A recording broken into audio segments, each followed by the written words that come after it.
कैसे हैं आप सभी लोग। आज हम इस सेशन में अध्याय 18 की चर्चा करने वाले हैं और उस अध्याय को संन्यास की सिद्धि उसको डिटेल में हम समझने वाला है। इससे पहले मैंने आपको अध्याय 17 तक गीता समझाई हुई है। यदि आपने मेरे वीडियोस को नहीं देखा है तो आप लिंक पर क्लिक कीजिए और समझ सकते हैं। आइए दोस्तों, अध्याय 18 और कह सकते हैं कि ये गीता का आखिरी अध्याय और कंक्लूजन है।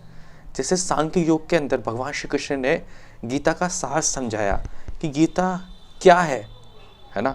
इसी तरीके से इस अध्याय के अंदर भगवान अर्जुन को संन्यास और त्याग के बारे में समझाएंगे और ये बताएंगे कि राजसिक पर्सन कौन कौन होते हैं, तामसिक पर्सन कौन होते हैं और सतोगुणी जो पर्सन होते हैं उनके गुण और उनके प्रकृति के अनुसार वो कौन सा कर्म करते हैं, कैसा फल मिलता है और संन्यास और त्याग की स्थिति को भगवान समझाएंगे अर्जुन को।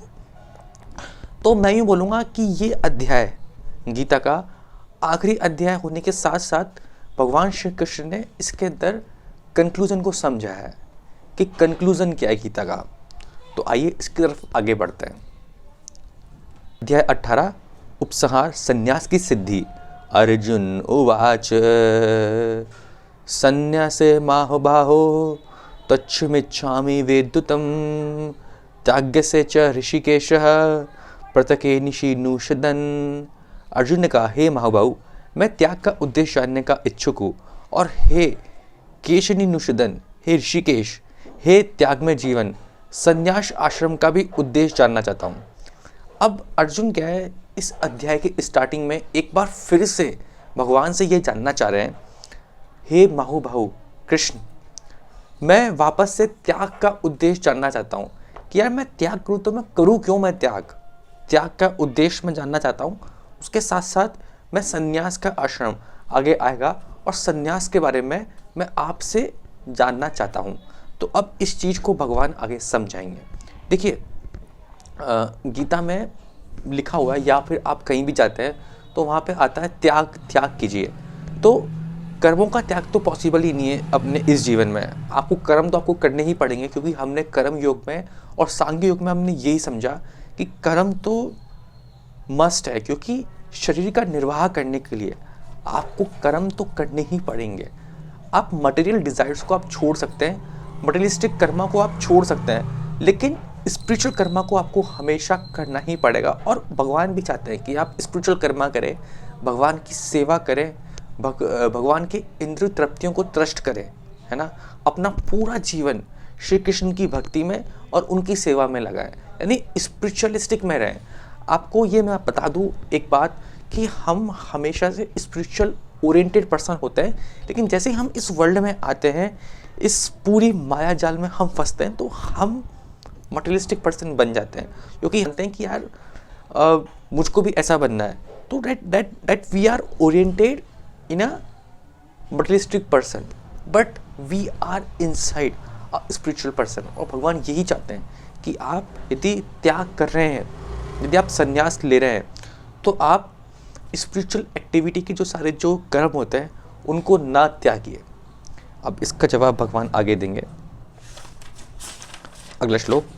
श्री भगवानुवाच कम्याण कर्माण नस्यम संन्यासे कव विदुः सर्वकर्म फलम त्यागम प्राउस्त्यागम विचक्षणा।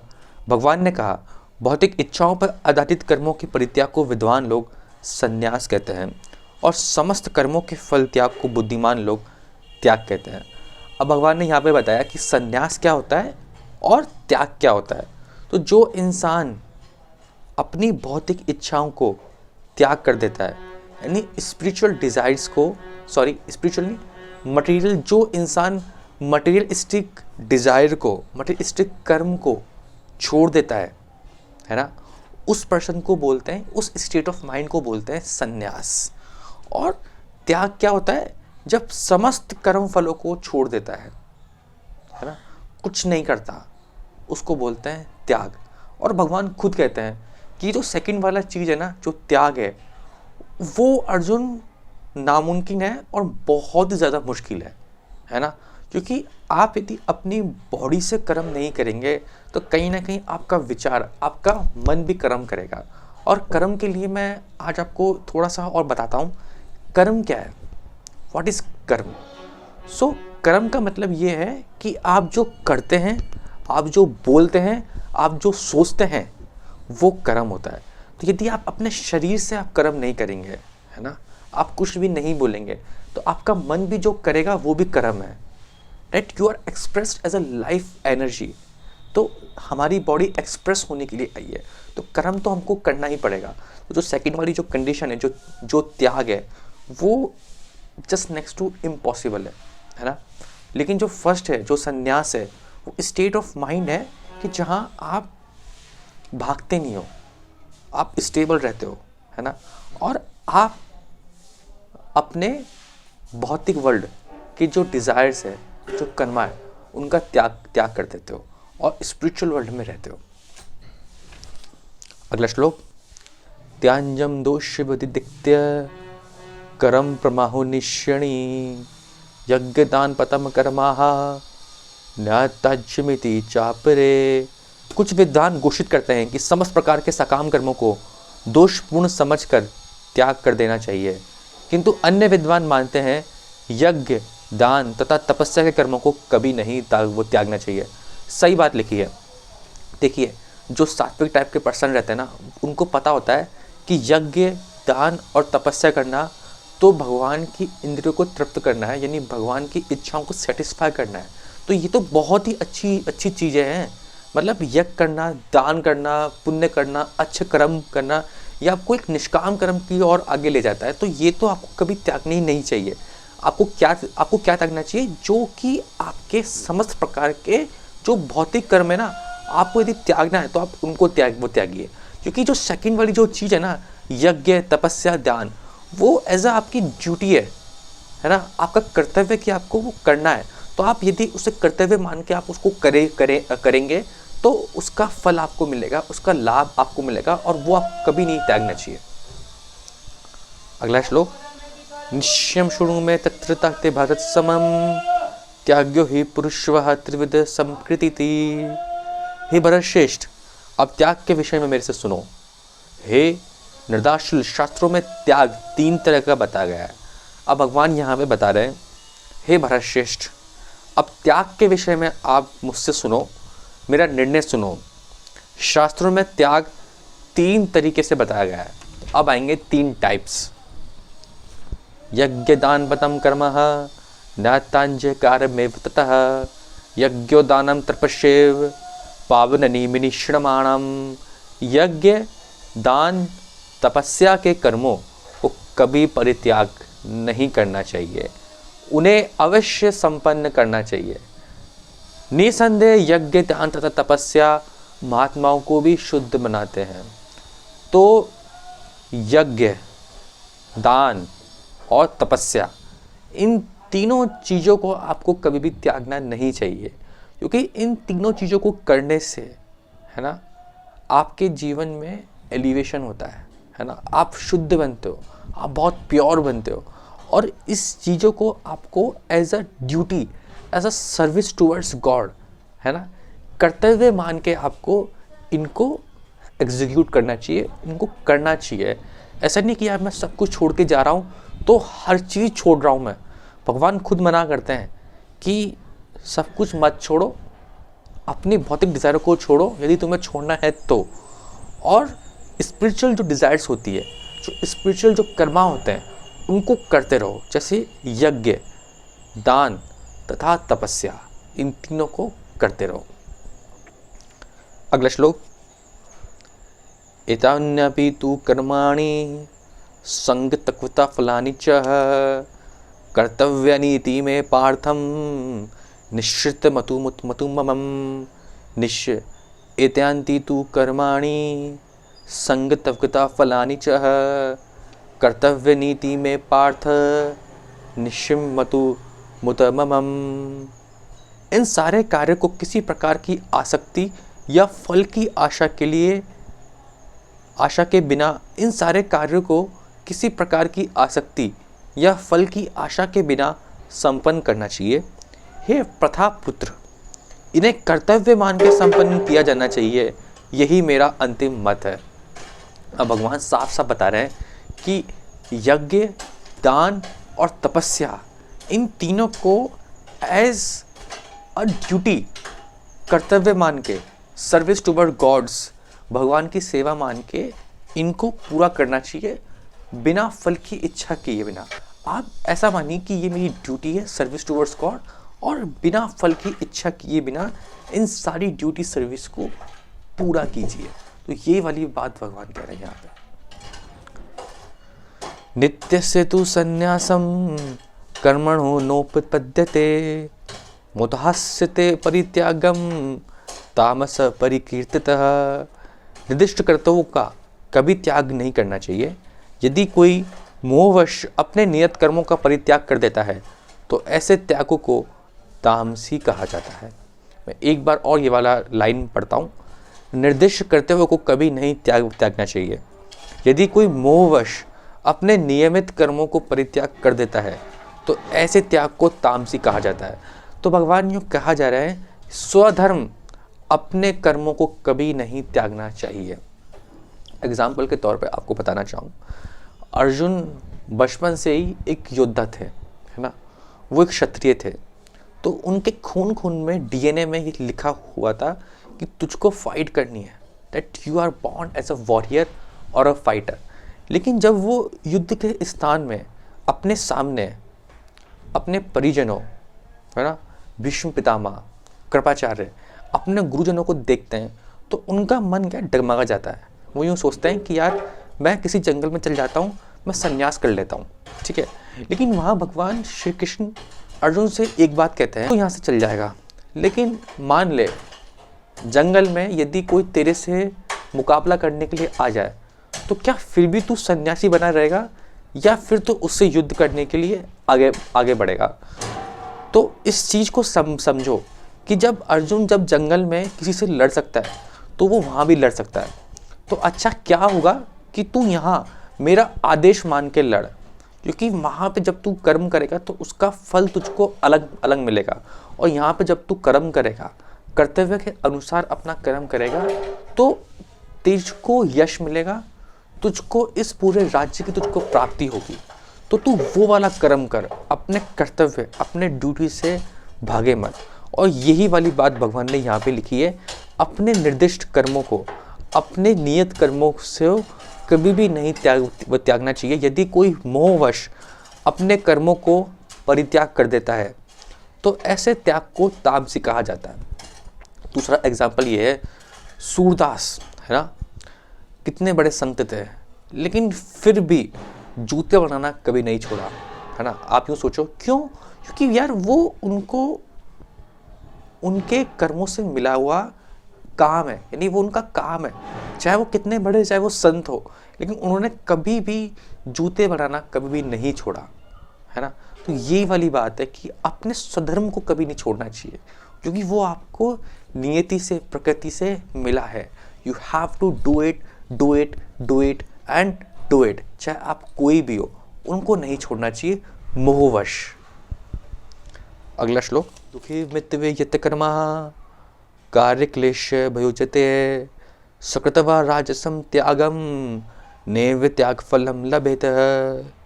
जो व्यक्ति नियत कर्मों को कष्टप्रद समझकर या शारीरिक क्लेश के भय से त्याग देता है, उसके लिए कहा जाता है कि यह त्याग रजोगुण में किया गया है। ऐसा करने से कभी त्याग का उच्च फल प्राप्त नहीं होता। अब देखिए, कई लोग यूँ रहते हैं ना कि यार उनको क्या है, घर में शांति नहीं मिलती, यार बीवी बहुत डिमांड करती है, ये लाओ वो लाओ, ये लाओ वो लाओ, वो करो, ये करो, वो करो। तो उससे परेशान होके मैंने ले लिया संन्यास, मैं उसको त्यागने वाला हूँ, और मैं उसको त्याग के घर से बाहर मैं उसको त्याग के घर से बाहर निकल जाता हूँ। तो उसको कभी त्याग नहीं बोलेंगे, क्योंकि आपने क्या है, शारीरिक कष्टों को सहने का प्रयास नहीं करा, आपने उनको छोड़ा। आपको कष्ट मिला, आपको जीवन से, आपने उसको अपनाया नहीं, एक्सेप्ट नहीं करा, और आपने वहाँ से भाग के आप दूसरी जगह चले गए। क्योंकि देखो ना भाई, ये तो बहुत आसान है। आपको क्या करना है, आपको तो सिर्फ एक गेरुआ रंग का, मतलब केसरिया रंग का, आपको सिर्फ एक कपड़ा तो पहनना है। क्योंकि आजकल देखो आप, कहीं ना कहीं इस कलर की बहुत वैल्यू है। आप इस कलर को पहन लो और आप मंदिर में चल जाओ तो लोग आपका सम्मान भी करेंगे, है ना। फिर वहाँ जाके आप आलचूत रहे, आप वहाँ पे पड़े रहो, कुछ काम वाम करो मत, तो उसको कभी भी त्याग नहीं बोलते। त्याग किसको बोलते हैं? जब आपको सब कुछ पता होता है, हर चीज़ पता होता है, अपनी इच्छा से किया हुआ कोई भी छुटा हुआ कर्म, वो होता है त्याग। वो स्टेट ऑफ माइंड जहाँ पे आप इटर्नल हैप्पीनेस को छू जाओ, उसको बोलते हैं त्याग और संन्यास। जैसे कबीर है, मीराबाई है, सूरदास है ना। इन लोगों ने असलियत में संसार में रहते हुए संसार का त्याग किया। कबीरा खड़ा बाजार में, आपने वो वाला दोहा तो सुना ही होगा। तो कबीरा कहाँ खड़ा है? बाजार में, मांगे सबकी खैर, है ना। तो वो इंसान क्या है? बाजार में खड़ा हुआ है और उसको बाजार में रहते हुए इटर्नल हैप्पीनेस मिल रही है। वो पीस में है ना। ऐसा नहीं है कि वो जीवन से परेशान है, दुखी है, डिप्रेस्ड है, टेंशन में है, तो इन सब चीज़ों को, क्लेशों को छोड़ छाड़ के चलो यार मैं भगवान की पूजा करता हूँ, तो उस चीज़ को कभी भी त्याग नहीं बोलते हैं। आज के फैशन में ये बहुत कॉमन है कि लोग बाग ऐसा करते हैं दिखाने के लिए कि हाँ भाई 50 साल मैं जी लिया, परेशान था मैं, और छोड़ के गेरुआ रंग का कपड़ा पहना, संत बना, बाबा बना, और ठीक है आराम से मुझको मजे तो मिल ही रहे। तो उस चीज़ को हम त्याग नहीं बोलते हैं। अगला श्लोक, कार्यमित्व यत कर्मः नियतं क्रतुयो अर्जुनः संगतवक्ता फलम चैव चेत्याग सत्युक्तमतः। हे अर्जुन, जब मनुष्य नियत कर्तव्य को करणीय मानकर करता है और समस्त भौतिक संगति तथा फल की आसक्ति को त्याग देता है तो उसका त्याग सात्विक कहलाता है। हे अर्जुन, जब मनुष्य नियत कर्तव्य को करणीय मानकर करता है और समस्त भौतिक संगति तथा फल की आसक्ति को त्याग देता है तो उसको त्याग सात्विक कहला जाता है। यानी स्पिरिचुअल एक्टिविटीज़ तो आप करते रहो और अपनी भौतिक संगति को छोड़ना और फल में आसक्ति ना रखना, यानी डिज़ायर नहीं रखना कि यार मुझको ये वाला फल चाहिए, उसके लिए मैं ये वाला कर्म कर रहा हूँ। फल में आसक्ति ना रखना, अपनी भौतिक डिज़ायरों को छोड़ देना, स्पिरिचुअल एक्टिविटीज़ करते रहना, इसको सात्विक त्याग कहते हैं और ये भगवान का अंतिम मत है। अगला श्लोक, ना दृष्ट कुलश्रम कर्मा कुष्यते नानुष्यते त्यागी सतस्वतो मिश्वा मेधावी त्रिंत संशय है। सतोगुण में स्थित बुद्धिमानी त्यागी जो ना तो अशुभ कर्मों से घृणा करता है ना शुभ कर्म से लिप्त होता है, वह कर्म के विषय में कोई संशय नहीं रखता। सतोगुण में स्थित बुद्धिमानी त्यागी जो ना तो अशुभ कर्म से घृणा करता है ना शुभ कर्म से लिप्त रहता है, वह कर्म के विषय में कोई संशय नहीं रखता। मतलब यानी ये एक बहुत ही हायर स्टेट ऑफ माइंड की बात है कि जो ना तो अशुभ कर्मों से डगमगाता है ना शुभ कर्मों में लिप्त रहता है। तो ज़्यादा जब उसे खुशी मिलती है, सफलता मिलती है, एक्साइटेडमेंट नहीं होता, दुख आता है तो ज़्यादा डिप्रेशन टेंशन में नहीं रहता, तो उसको सात्विक त्याग कहते हैं। और उस इंसान को कर्म के विषय में कोई संशय है, कोई डाउट, कोई सेल्फ डाउट, कोई कंफ्यूजन रहता ही नहीं है। अगला श्लोक, ना ही दृढ़व्रता शंकः त्युक्तम कर्माश्रिते शेषतः यस्तु कर्मफल त्यागिति सचः त्यागिति तः विधेयते।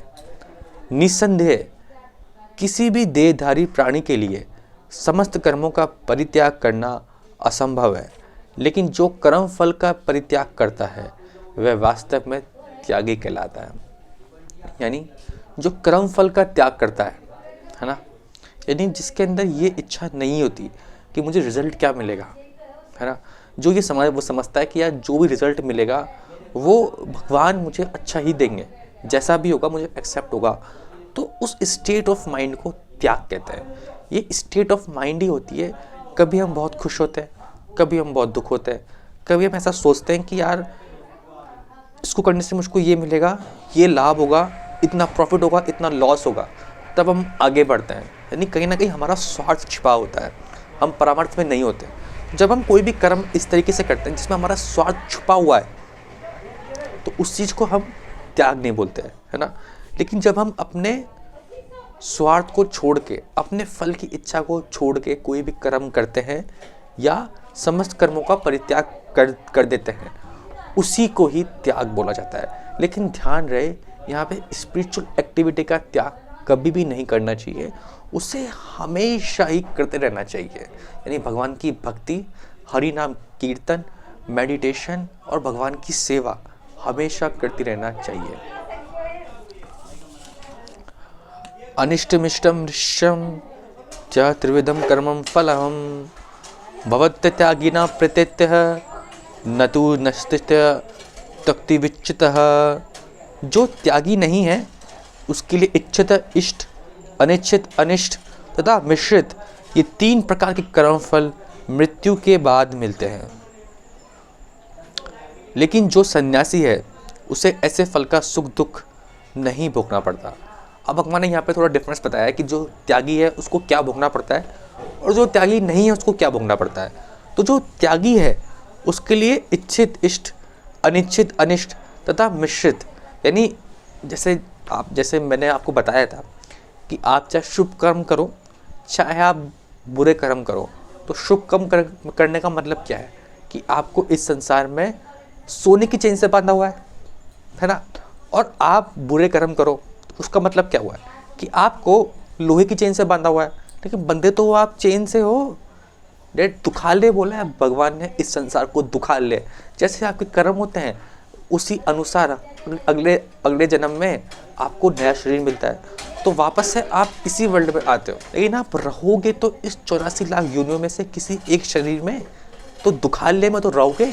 चाहे आपको गोल्ड की चेन से बांधा जाए, चाहे आपको लोहे की चेन से बांधा जाए, लेकिन बंधे रहोगे आप इसी संसार में, तो आपको सुख दुख का फल तो आपको भोगना ही पड़ेगा।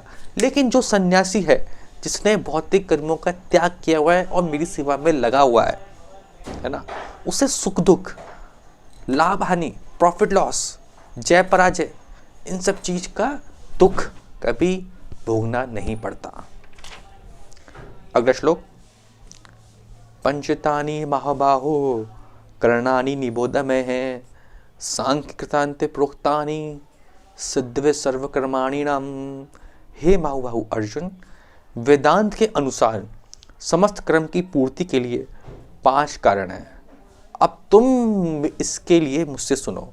अब भगवान अर्जुन को बता रहे हैं कि वेदांत के अनुसार समस्त कर्मों की पूर्ति के लिए 5 कारण हैं। यानी कोई भी कर्म यदि पूरा होता है, कोई भी आपकी डिजायर्स पूरी होती है, इसके पीछे 5 फैक्टर होते हैं, है ना। तो अब देखिए ना, मतलब अर्जुन ने ना क्या भगवान से कहा था कि मैं इनसे युद्ध क्यों लड़ूं, मैं इनको मारना नहीं चाहता, है ना। तो भगवान अर्जुन के दिल पे चोट करके कहते हैं, नपुंसक की तरह बातें मत कर, और तुझसे कौन कहता है कि तू ही इस युद्ध में जीतेगा। तो इस लाइन का मीनिंग ये है कि भगवान यूँ कह रहे हैं कि तू कुछ भी कर्म करता है, कोई भी चीज़ जब सीड से जब फ्रूट बनती है तो उसके अंदर 5 फैक्टर्स होते हैं, और तेरा जो कंट्रीब्यूशन होता है वो ओनली 1/5 है। तो 5 फैक्टर्स जब आपस में मिलते हैं तभी वो कोई भी सीड, कोई भी कर्म एक फल के अंदर पूर्ण होता है। तो अब भगवान इन 5 फैक्टर्स के बारे में हमको समझाएंगे। अगला श्लोक, अधिष्ठानम तथा कर्ता कर्ण च प्रतिविक्तहम विविधस्या पृथक्केष्टः देवम चेवात्र पंचमम। कर्मों का स्थान शरीर, कर्ता, विभिन्न इंद्रियां, अनेक प्रकार की चेष्टाएं तथा परमात्मा, ये 5 कर्म के कारण हैं। कर्म का स्थान यानी शरीर, बॉडी, यानी तू खुद अर्जुन, कर्ता, करने वाला।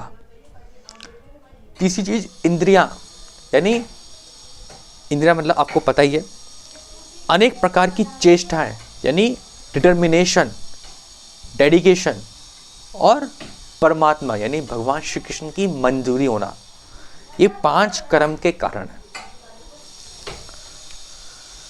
अगला श्लोक, शरीर वाग्नमेनम भीक्त कर्म प्रापते नरः ज्ञानम व विपरीतम वा पंचते तस्त हेतवः। मनुष्य अपने शरीर, मन या वाणी से जो भी उचित या अनुचित कर्म करता है वह इन 5 कारणों के फल स्वरूप होता है। यानी मनुष्य कोई भी कर्म करता है, कोई भी प्लान एग्जीक्यूट करता है, यदि आपकी भाषा में आपको मैं समझाना चाहूँ, आप कोई भी काम करते हो, आप कोई भी सक्सेस पाते हो या फिर आप कोई भी फेलियर पाते हो, उसके पीछे 5 फैक्टर होते हैं। आपका शरीर, आपकी इंद्रियां, कर्तापन, चेष्टा और सबसे मेन भगवान की मंजूरी होना, यानी ये नेचर, ये यूनिवर्स, ये वर्ल्ड, प्रकृति। तो मन या वाणी से जो भी उचित या अनुचित आप कुछ भी करते हो वह इन 5 कारणों का फल स्वरूप होता है। अगला श्लोक, तेतम सति कर्ता मात्रम केवलम तु यः पश्यते कृत बुद्धि तत्वाश पश्यति दुर्मति। अतएव जो इन 5 कारणों को ना मानकर अपने आप की ही एकमात्र कर्ता मानता है वह निश्चय ही बहुत बुद्धिमान नहीं होता है और वस्तुओं को सही रूप से नहीं देख सकता। यानी जो ये सोचता है ना कि ये जो चीज़ करी है वो मैंने ही करी है, उसके पीछे जो मेन जो पर्सन है ना, जो रेस्पॉन्सिबल पर्सन है वो मैं खुद हूँ, ये इस चीज़ का करता ही मैं हूँ और ये चीज़ मैंने ही एग्जीक्यूट करी है। जो इस चीज़ को मानता है ना वो मूर्ख होता है, वो बुद्धिमान नहीं होता, क्योंकि उसको पता ही नहीं है कि 5 फैक्टर होते हैं और भगवान श्री कृष्ण की मंजूरी होती है। उसी के बाद कोई भी कर्म फल स्वरूप में पूर्ण होता है और वो वस्तुओं को सही ढंग से नहीं देख सकता है। अगला श्लोक, यस्य न कृतं भावो बुद्धिस्य न लिप्यते हत्वापि स इंकलोकं कात्रं हन्ति न निबध्यते। जो मिथ्या अहंकार से प्रेरित नहीं है, जिसकी बुद्धि बंधी हुई नहीं है, वह इस संसार से मनुष्य को मारता हुआ भी नहीं मरता, न ही वह अपने कर्मों से बंधा हुआ होता है। भगवान श्री कृष्ण कहना चाह रहे हैं जो मिथ्या अहंकार से प्रेरित नहीं है, है ना, जिसके अंदर हीन भावना नहीं है, जो कंपेयर नहीं करता, अपना स्वार्थ नहीं छुपा हुआ, अपने सिर्फ कर्तव्य का पालन कर रहा है, जिसकी बुद्धि बंधी हुई नहीं है, वह इस संसार में मनुष्य को मारता हुआ भी नहीं मरता, न ही वह अपने कर्मों से बंधा हुआ होता है। देखिए सांख्य योग में भगवान श्री कृष्ण ने अर्जुन को ये बात समझाई थी, ना भावो विद्यते भव ना भावे विद्यते सदा। यानी अर्जुन तेरे सामने जो भी खड़े ना, यानी इस श्लोक के अंदर भगवान श्री कृष्ण ने अर्जुन को जीवन दर्शन के बारे में बताया। ना भावो विद्यते सदा यानी तेरे सामने जो भी खड़ा है ना वो सिर्फ आकृतियाँ है, वो पहले भी थी, अभी भी है और हमेशा से रहेगी, बस शरीर चेंज हो रहा है ना।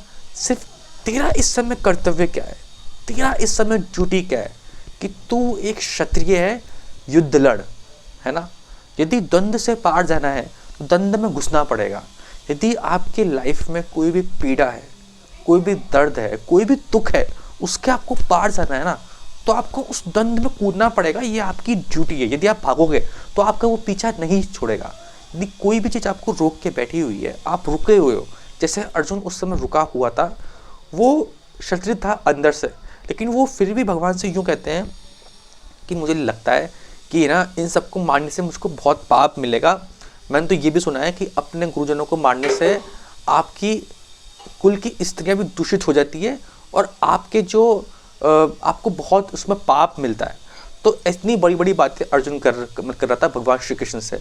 तो भगवान यूँ कहते हैं कि जिन लोगों को तू मारने से घबरा रहा है और तू डर रहा है, वो लोग सिर्फ तेरे अपने इसकी वजह से तू उनको मार नहीं रहा, लेकिन वो तो पहले भी नहीं थे, आज भी नहीं है और आगे भी नहीं रहेंगे, क्योंकि ये शरीर चेंज हो रहा है। आत्मा तो शाश्वत है, नॉन पेरिशेबल है, रियल है, इटर्नल है, तो उनको तो मार भी नहीं सकता है। यदि तू उनको नहीं मारेगा तो कोई और उनको मारेगा, वो शरीर तो वैसे ही मरने वाला है।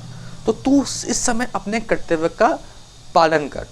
तो यही वाली बात भगवान यूँ कह रहे हैं कि यदि तू किसी भी चीज़ को अपनी ड्यूटी, अपनी सर्विस मान के पूरा करता है ना, तो उस केस में तो इस संसार से मनुष्य को मारता हुआ भी नहीं मरेगा और ना ही अपने कर्मों से बंधा रहेगा। तू निष्काम कर्म करेगा क्योंकि तू अपनी ड्यूटी कर रहा है, अपनी सर्विस कर रहा है, और ऐसे कर्म तेरे को बांधेंगे नहीं। अगला श्लोक, ज्ञानम ज्ञेय परिज्ञाता त्रिविधा कर्म चोदना कर्णम कर्मणि कर्तते त्रिविध कर्म संग संग्रह। ज्ञान, ज्ञेय तथा ज्ञाता, ये तीनों कर्मों को प्रेरणा देने वाले को कारण होते हैं। इंद्रियां, कारण, करण, कर्म तथा कर्ता, ये तीनों कर्म के संगठक हैं। तात्पर्य, दैनिक कार्य के लिए जीवन की प्रेरणा है ज्ञान, ज्ञेय और ज्ञाता यानी नॉलेज। कर्म का उपकरण करण, स्वयं कर्म तथा कर्ता, ये तीनों कर्म के संगठक कहलाते हैं। किसी भी मनुष्य द्वारा किए गए कोई भी कर्म ही तत्व रहते हैं। कर्म करने से पूर्व कुछ ना कुछ प्रेरणा होती है, यानी आप कोई भी कर्म करने वाले हो, कहीं ना कहीं आपके मन में उस रिजल्ट को पाने के लिए इच्छा होती है, मोटिवेशन होता है, तभी आप उस जर्नी में आगे उतरते हो, उस कर्म को आगे करते हो। पहले मनुष्य को सोचने, अनुभव करने तथा इच्छा करने जैसी मनोवैज्ञानिक विधियों का सामना करना होता है। यानी आप किसी भी चीज़ को जो भौतिक वर्ल्ड में हुई है ना, तो पहले वो आपके माइंड में होती है ना। समझो इस बात को, जो भी चीज़ आप इस वर्ल्ड, इस दुनिया में देख रहे हो ना कहीं वो पहले आपके माइंड में बनी है, उसके बाद वो इस वर्ल्ड में उतरी है। तो पहले मनुष्य को सोचने, अनुभव करने तथा इच्छा करने जैसी मनोवैज्ञानिक विधियों का सामना करना पड़ता है, जिसे प्रेरणा कहते हैं। और ये प्रेरणा चाहे शास्त्र करता है, चाहे तो इंद्रियों की सहायता से, जिसका मन सम्मिलित होता है और जो समस्त इंद्रियों का केंद्र होता है, वास्तविक कर्म संपन्न होता है। किसी कर्म के समस्त संगठों को कर्म संग्रह कहा जाता है। अगला श्लोक, ज्ञान कर्म च कर्ता च त्रिविध गुण भेदतः प्रोच्यते गुण संख्याने यथावच्छाणु तान्यपि। प्रकृति के 3 गुणों के अनुसार ही ज्ञान, कर्म तथा कर्ता के 3 भेद है। अब तुम इसके बारे में मुझसे सुनो। प्रकृति के 3 गुणों के अनुसार ज्ञान, नॉलेज, कर्म, डूअर तथा कर्ता, डूअरशिप, इन तीनों के भेद है। अब तुम इसके बारे में मुझसे सुनो। अगला श्लोक, सर्वभूतेषु येनैकः भावं व्यतियक्ष्यते अविभक्तं विभक्तिषु तज्ज्ञानं विद्धि सात्विकम्। जिस ज्ञान से अनंत रूपों से विविक्त सारे जीवों का एक ही अभिव्यक्त आध्यात्मिक प्रकृति देखी जाती है, उसी से तुम सात्विक जानो। जिस ज्ञान से अनंत रूपों में विविक्त सारे जीवों से एक ही अभिव्यक्त आध्यात्मिक प्रकृति देखी जाती है, उसी को तुम सात्विक जानो। जो व्यक्ति हर जीव में, चाहे वे देवता हो, मनुष्य हो, पशु पक्षी हो या जलंतु अथवा पौधा हो, एक ही आत्मा को देखता है, उसे सात्विक ज्ञान प्राप्त होता है। यानी आप डिफरेंट टाइप की बॉडीज़ को देखो आप, और यदि आपको इस बात का ज्ञान हो कि सबके अंदर आत्मा है, और आत्मा किसका अंश है? परमात्मा, सुप्रीम पर्सनैलिटी, भगवान श्री कृष्ण का अंश है आत्मा।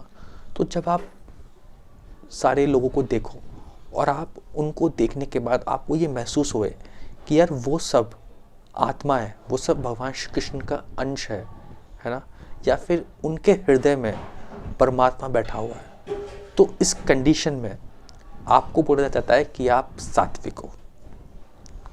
अगला श्लोक, प्रत्यकेत्वं तु यज्ञानं नाना भावनं पृथिविग्धाम ऋतु सर्वेषु भूतेषु तद्ज्ञान विधि राजसम।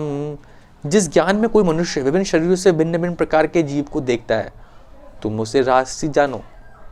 यानी कोई भी नॉलेज के अनुसार यदि आप मनुष्य को विभिन्न रूपों में देखो कि यार ये स्त्री है, ये पुरुष है, ये कोई जीव है, ये कोई जंतु है, या फिर ये कोई पौधा है, हर टाइप के लोगों को आप अलग अलग नज़रों से देखो, तो आप अपने आप को राजसी मानो।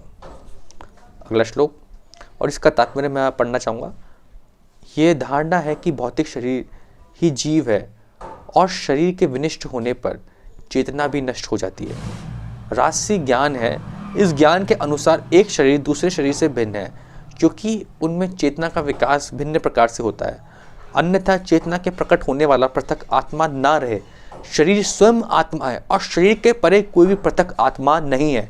इस ज्ञान के अनुसार चेतना अस्थायी है, या ये कि पृथक आत्मा नहीं होती, एक सर्वव्यापी आत्मा है जो ज्ञान से पूर्ण है, और ये शरीर क्षणिक अज्ञानता के प्रकाश है, या ये इस शरीर के पर कोई विशिष्ट जीवात्मा या परम आत्मा नहीं है। ये सब धारणा रजोगुण से उत्पन्न होती है। अगला श्लोक, ऋतुकृत्वस्ते कमिसते कार्य शक्ति हेतुकम अतंत वर्थलम वदलम च तत्मासु मूढ़ात हम। और वह ज्ञान जिससे मनुष्य किसी एक प्रकार के कार्य को जो अति तुच्छ है सब कुछ मानकर सत्य को जाने बिना उसमें लिप्त रहता है, तामसी कहा जाता है। यानी सात्विक कौन होता है, राजसिक कौन होता है और तामसिक पर्सन कौन होता है, उसके बारे में भगवान ने बताया है। तो तामसिक पर्सन वो है जो सत्य को जाने बिना बड़ा तुच्छ कार्य है, जैसे सिगरेट पीना, गलत आदतों में रहना, है ना, अवैध संबंध बनाना, इन सारे कार्यों में लिप्त रहता है। उसको प्रेजेंट में भी उसको दुख मिलता है, बाद में भी उसको दुख मिलता है, और हमेशा वो दुख में ही रहता है, हमेशा वो पीड़ा में ही रहता है। तो वो इंसान क्या है, तामसिक पर्सन है। जो इंसान जब कोई भी नई चीज़ आती है ना, उसके पीछे अट्रैक्शन होता है और स्टार्टिंग में वो चीज़ अच्छी लगती है, लेकिन बाद में वो दुख का कारण बनती है।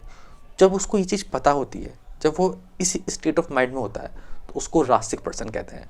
और सात्विक पर्सन किसको कहते हैं, जो हमेशा से स्टेबल, शांत, काम कंपोज रहता है, जिसको पता होता है क्या सही है, क्या करने योग्य है और क्या करने योग्य नहीं है, और क्या गलत है, किससे मैं भगवान की सेवा ज़्यादा कर सकता हूँ, कौन सा कर्म करने से मैं भगवान के इंद्र को ट्रस्ट कर सकता हूँ, भगवान की सेवा के लिए कौन कौन से कर्म है। जो इस प्रकार से सोचता है, इस प्रकार के कर्म करता है, उस पर्सन को बोलते हैं सात्विक पर्सन, जो बड़ा शांत होता है, ज़्यादा खुशी होने पे एक्साइटेड नहीं होता, ज़्यादा दुख होने पे ना तो कोई डिप्रेस होता है, टेंशन में रहता है। तो उस टाइप के पर्सन को बोलते हैं सात्विक पर्सन।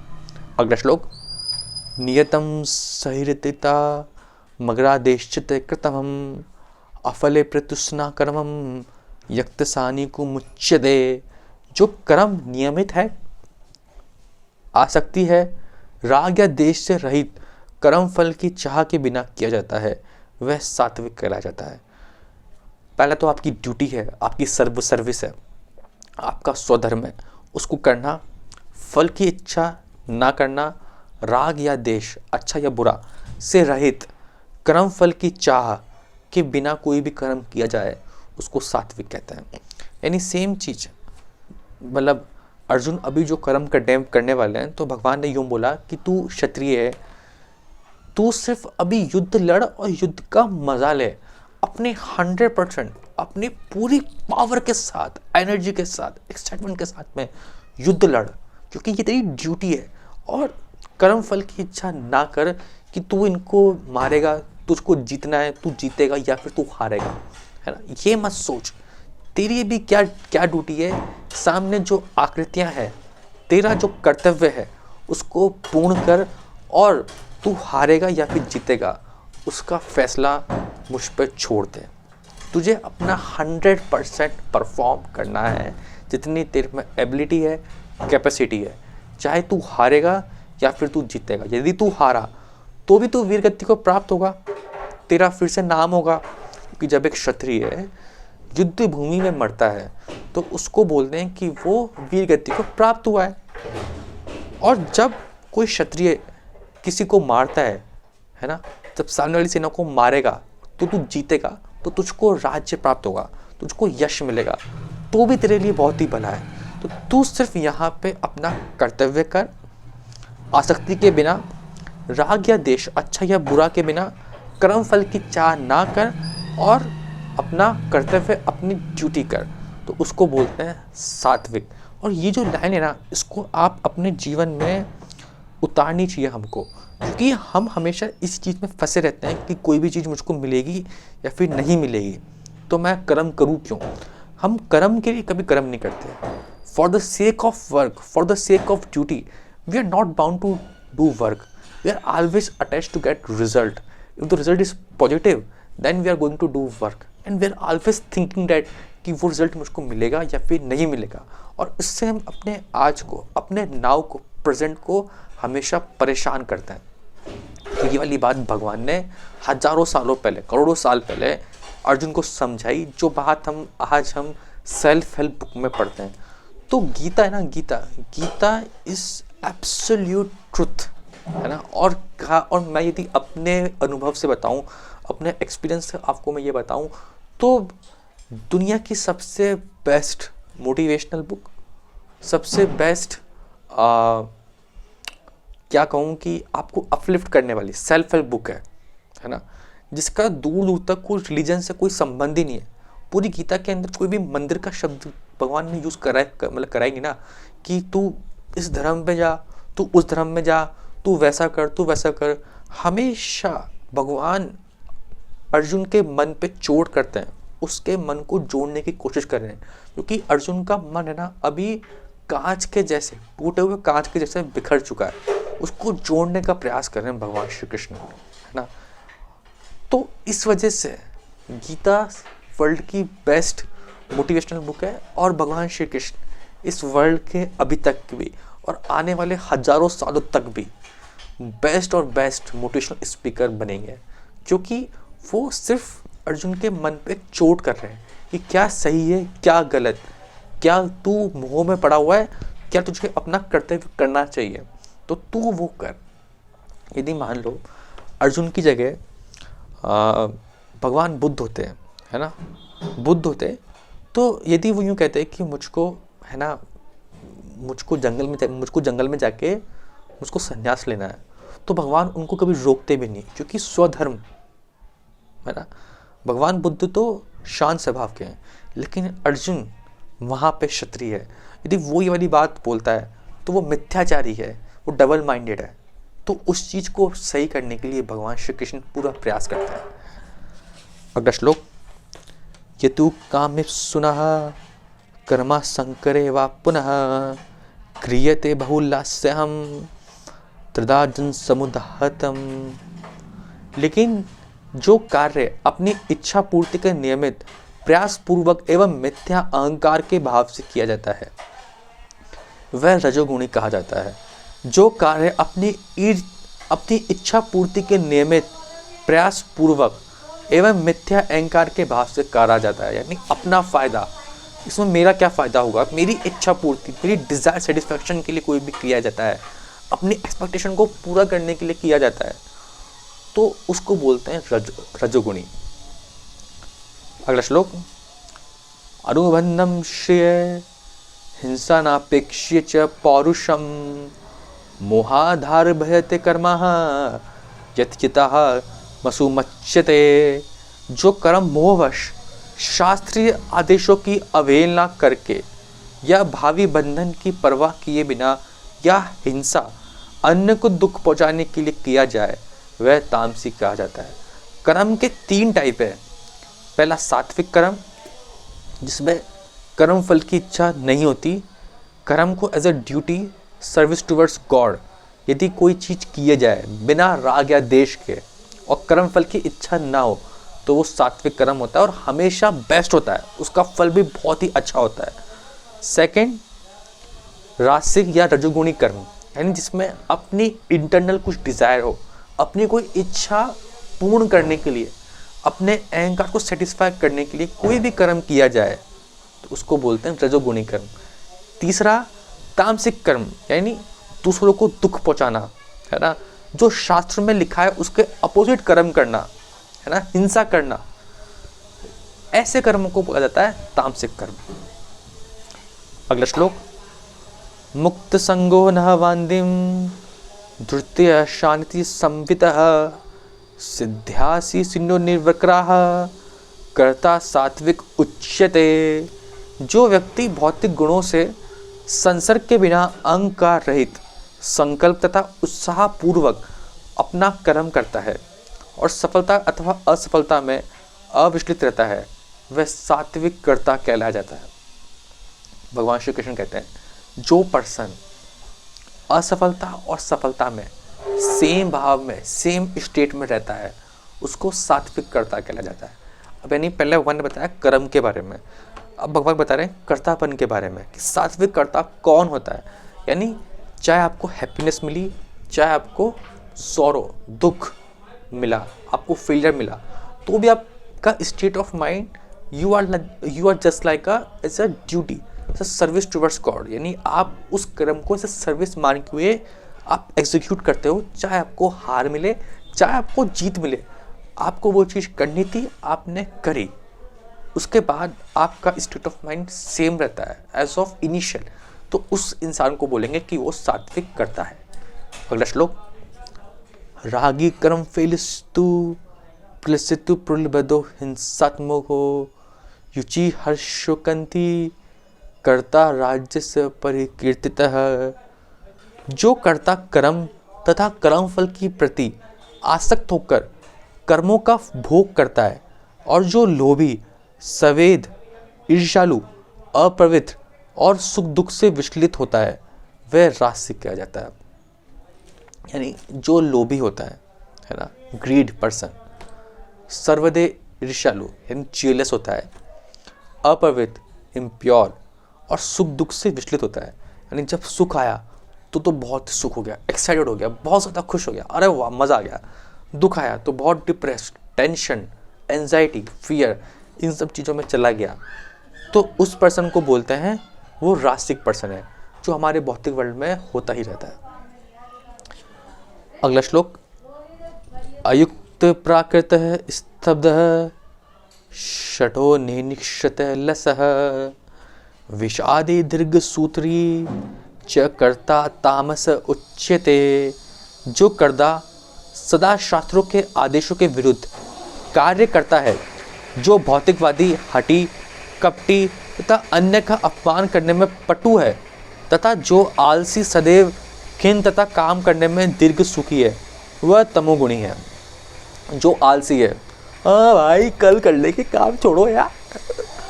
जो सदैव दूसरों में कमी निकालता है और दीर्घ सुखी है, यानी आज नहीं चलो कल करते हैं, टाल देते हैं, अरे कल करते हैं, अरे आज नहीं चलो कल का काम चलो तो परसों, अरे परसों क्या, चलो तरसों करेंगे काम, बाद में करेंगे, आराम से करेंगे काम। नहीं, दूसरों का अपमान करने में बहुत ही पटु है, यानी बहुत ही फास्ट दूसरों का अपमान करने में, अपने कर्तव्य शास्त्रों के आदेश के विरुद्ध कार्य करता है। यानी शास्त्रों के विरुद्ध जो भी इंसान कार्य करता है, उस इंसान को तमोगुणी कहते हैं। अगला श्लोक, बुद्ध भेहम धृतशेवः गणतता विस्थितिषणो प्रोच्युतमान शेषणम पृक्तकेतम धनंजय है। हे धनंजय, अब मैं प्रकृति के तीनों गुणों के अनुसार तुम्हें विभिन्न प्रकार की बुद्धि तथा गति के विषय में विस्तार से बताऊंगा। अब तुम इसके बारे में मुझसे सुनो। अब भगवान बुद्धि तथा गति के बारे में विषय से अर्जुन को बताएंगे। अगला श्लोक, प्रवृत्ति च निर्वृत्ति च कार्य क भयाभते बंधम मोक्ष च या वृत्ति बुद्धि सा पार्थ सात्विको।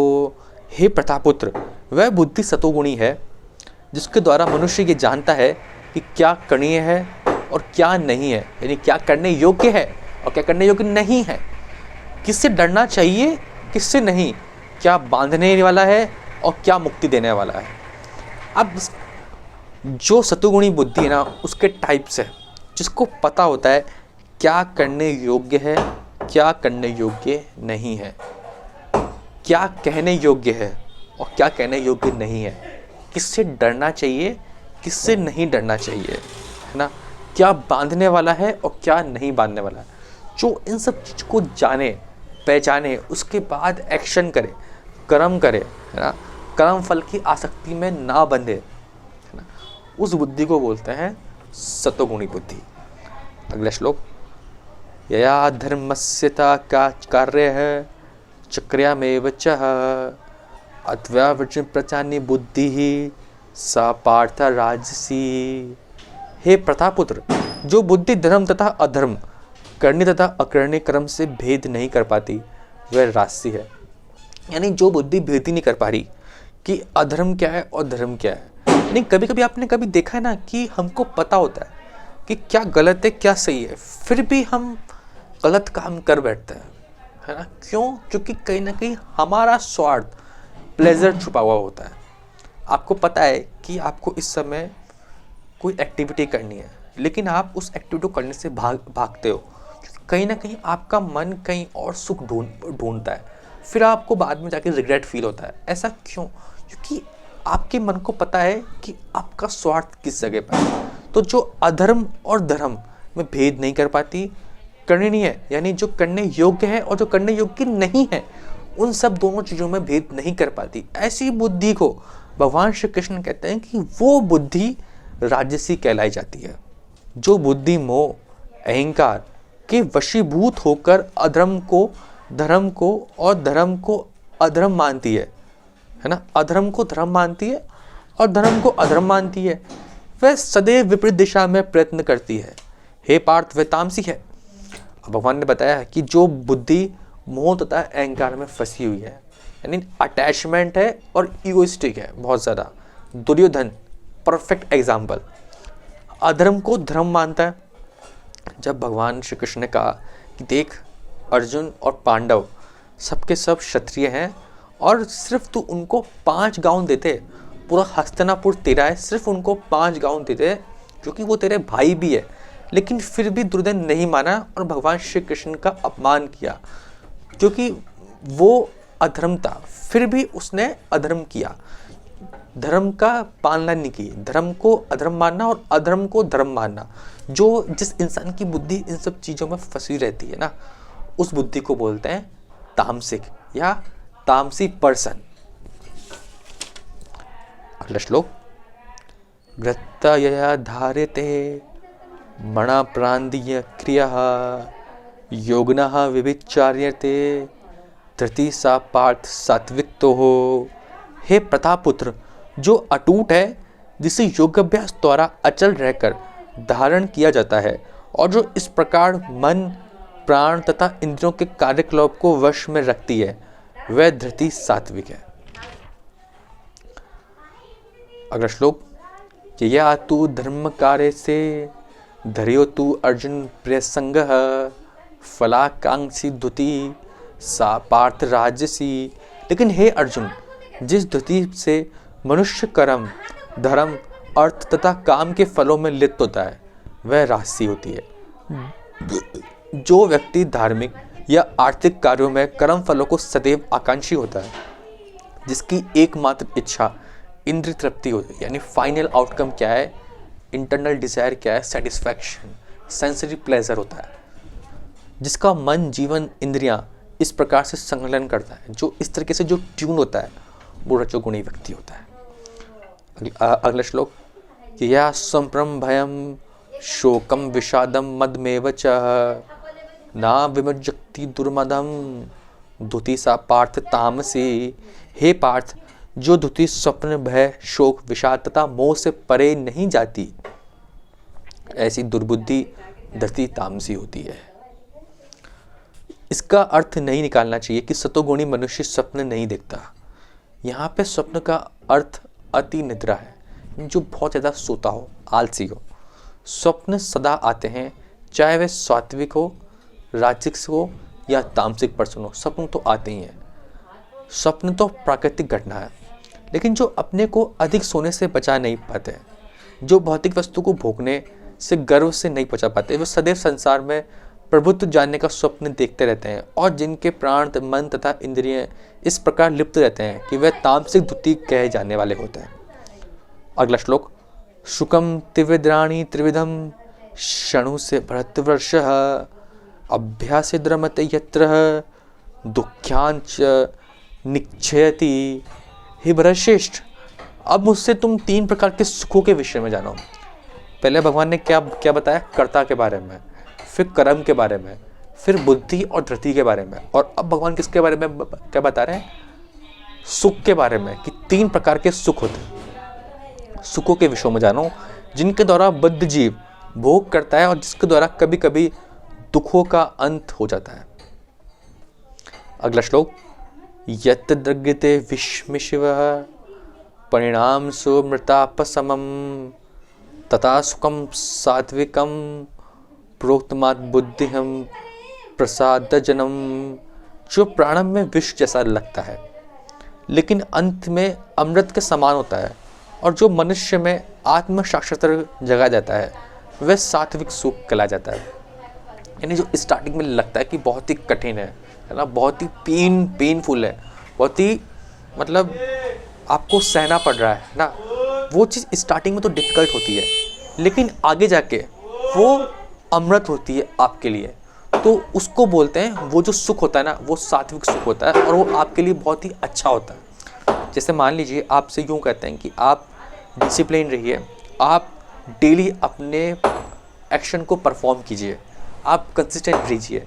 इसमें बहुत पेन होता है क्योंकि डेली एक काम को करना जो मोनोटोनस है, जो बोरिंग है, आपको लंबे समय तक के लिए कहा जाए करने के लिए, तो वो बोरिंग है। लेकिन वही एक बात है, वो एक डिफ़िकल्ट बात है to become a better person than you are now, to become your better version of than you are now. तो अपने आप से बेटर वर्जन बनने के लिए यदि आपसे कोई यूँ बोले कि आपको एक ही काम को आपको डेली करना है, लंबे समय तक करना है, तो आपके लिए वो डिफ़िकल्ट होगा, ऑब्वियस सी बात है। लेकिन उस पाथ पे चल के ही आपको फाइनली अंत में बहुत सुख मिलेगा। एग्जाम्पल, जो बच्चे IIT की पढ़ाई करते हैं वो एक तपस्या तो है। आप 2 साल तक आप खूब मेहनत करते हो, कई बच्चे बीच में टूट जाते हैं, कई बच्चे मज़े करते हैं। तो जो लंबे समय तक अपने एक ही स्टेट ऑफ माइंड में रहते हैं उन्हें बाद में जाके बहुत सफलता मिलती है, बहुत सुख मिलता है। तो ऐसे स्पिरिचुअल वर्ल्ड में भी होता है। आप लंबे समय तक भगवान की पूजा करो, it's just like a hollow cave. तो आप केव में तो आप घुस गए हो, लेकिन आपको क्या है, रोशनी नहीं दिखती, लेकिन फिर भी आप चलते रहे, तो लास्ट में कहीं जाके आपको एक रोशनी मिलती है। तो वो रोशनी है भगवान श्री कृष्ण की। लेकिन जो बीच का जो पाथ होता है उसमें ना तो आपको आगे कोई रोशनी मिलती है, ना पीछे आप जा सकते हो। तो कई लोग तो बैकआउट ले लेते हैं। लेकिन यदि आप चलते रहे, करते रहे, तो कहीं ना कहीं आप एंड में चरम सुख की तरफ आप आगे बढ़ेंगे, और वही है सात्विक सुख कहला जाता है। अगला श्लोक, विश्वेन्द्रिय संयोगम तत्प्रते मृतोपशमम परिणाम मने विस्मृतिः तत्सुखम राजस स्मृतम। जो सुख इंद्रियों तथा उनके विषयों के संसर्ग से प्राप्त होता है और जो प्रारंभ से अमृत तुल्य तथा अंत में विष तुल्य लगता है, वह रजोगुणी होता है। जो स्टार्टिंग में अपने इंद्रियों को बहुत सुख पहुँचाता है, बहुत ही मज़ा आता है। स्टार्टिंग में तो बहुत ही सुख आता है, जैसे जस्ट लाइक अ रिलेशनशिप है ना, स्टार्टिंग में तो बहुत ही मज़ा आता है, ठीक। लेकिन बाद में वो एक दुख का कारण बन जाता है, ठीक है। तो उसको बोलते हैं रजोगुणी, यानी उस सुख को बोलते हैं रजोगुणी सुख है। अगला श्लोक, यग्रदे चान्न बुद्धे च सुखम मोहन मात्मम निद्रालस्य प्रमोदमदोन्तः तस्मा सुखमम दु महात्मम। तथा जो सुख आत्म साक्षात्कार के प्रति अंधा है, जो प्रारंभ से लेकर अंत तक मोह कारक है, और जो निद्रा, आलस्य तथा मोह से उत्पन्न होता है, वह तामसी कहला जाता है। यानी जो स्टार्टिंग से ही बड़ा दुख हो, बीच में भी दुख हो, और एंड में तो दुख मिलना ही मिलना है। आप सिगरेट पीते हो, स्टार्टिंग में भी दुख होता है ना, बीच में भी दुख होता है, लास्ट में भी दुख होता है। जुआ खेलना, सट्टा खेलना, ये सारे जो एक्टिविटीज़ है जो शास्त्रों के विरुद्ध है ना, जो तामसिक वो एक्टिविटीज़ है जिनसे आपको जो सुख मिल रहा है ना, वो स्टार्टिंग में भी खराब है, बीच में भी खराब है, और एंड में तो खराब ही है। उसको बोलते हैं तामसिक सुख। Then you are ignore to the knowledge. आप नॉलेज को इग्नोर करते हो, तो और आप उन एक्टिविटीज़ में फंसे हुए रहते हो जो गलत है। जो बड़े बुजुर्ग लोग जो आपसे बड़े हैं और जो शास्त्रों के अपोजिट है, उन एक्टिविटीज़ को यदि फॉलो करते हो, परफॉर्म करते हो, तो आपको दुख मिलेगा। और उन एक्टिविटीज़ को, उन सुख को भगवान यूँ कहते हैं कि वो तामसिक सुख होता है। अगला श्लोक, न तदस्ति पृथिवतम वा दिवि देवेषु वा पुनः सत्वं प्रकृति जे मुक्तम येद भी स्त्रासी त्रिभुगण है। इस लोक में, सर्वलोकों में या देवताओं में मध्य में कोई भी ऐसा व्यक्ति विद्वान नहीं है जो प्रकृति के तीनों गुणों से मुक्त हो। यानी मेरी माया सब पे है, ऐसा कोई पर्सन ही नहीं है जो प्रकृति के तीनों गुणों से मुक्त हो। अगला श्लोक, ब्राह्मण क्षत्रिय विंशहम श्रगाणा च परंतपः कर्माणि प्रविभक्ति भक्तानि स्वभाव प्रभु गणम गुणे है। हे परंतप, ब्राह्मणों, क्षत्रियों, वैश्यों तथा शूद्रों में प्रकृति के गुणों के अनुसार उनके स्वभाव द्वारा उत्पन्न गुणों के द्वारा भेद किया जाता है। अगला श्लोक, शमो दंपस्तवः शौचम शांतिराज्यमेव च ज्ञान विज्ञानम ममस्तक्यः ब्रह्माकरम स्वभावकजकम। शांति प्रिया, आत्मसंयम, तपस्या, पवित्रता, सहिष्णुता, सत्यनिष्ठा, ज्ञान, विज्ञान तथा धार्मिकता, ये सारे स्वाभाविक गुण हैं जिनके द्वारा ब्राह्मण कर्म करते हैं। तो कौन कौन से स्वाभाविक गुण हैं? पवित्रता, तपस्या, शांति प्रियता, आत्मसंयम, ज्ञान, विज्ञान तथा धार्मिक होना, ये सारे जो गुण है ना, वो स्वाभाविक गुण है जिनके द्वारा ब्राह्मण कर्म करते हैं। यानी इन सारी क्वालिटीज़ के कारण ही ब्राह्मण होते हैं ना जो कर्म करते हैं। अगला श्लोक, शौर्य तेजो दुत्ति दष्ट युद्धे चापलेहम लायकम दानमिक्षरम भाविश्र शात्रम करम स्वभावजमम। वीरता, शक्ति, संकल्प, दक्षता, युद्ध में धैर्य, उदारता तथा नेतृत्व, ये क्षत्रियों के स्वाभाविक गुण हैं। अब क्षत्रिय कौन होते हैं इसके बारे में जानना। वीरता, शक्ति, संकल्प, हम सब एक क्षत्रिय होते हैं, है ना। अपने आप को एक क्षत्रिय मानो, अपने आप को एक वीर योद्धा मानो, that you are in the zone of battle field. जीवन भी क्या है, एक युद्ध का जोन है। तो आप सभी लोग, हर एक प्राणी एक वॉरियर है, एक अर्जुन है। तो उन सब के अंदर ये क्वालिटी है, वीरता, शक्ति, संकल्प, डिटर्मिनेशन, दृढ़ता, दक्षता, युद्ध में धैर्य, पेशेंस, उदारता, काइंडनेस, पोलाइटनेस, हम्बलनेस तथा नेतृत्व, यानी क्वालिटीज ऑफ लीडरशिप, ये क्षत्रियों के स्वाभाविक गुण है। अब क्षत्रिय मतलब ये नहीं कि जो अपने आप को समझे कि भाई मैं राजपूत हूँ तो भाई मैं ही क्षत्रिय हूँ, ऐसा नहीं है। जो इंसान, जो सिंपल, जो कॉमन पर्सन रहता है, वो भी अपनी लाइफ में देखा जाए तो लाइफ को हम यूँ कह सकते हैं ना कि ये लाइफ भी क्या है, just like a place of battle field, जहाँ पे हर पग पग पे आपको बचना पड़ता है। आपके हाथ में कर्म की तलवार रहती है और दूसरे हाथ में आपके पास ढाल होती है, ज्ञान की ढाल होती है।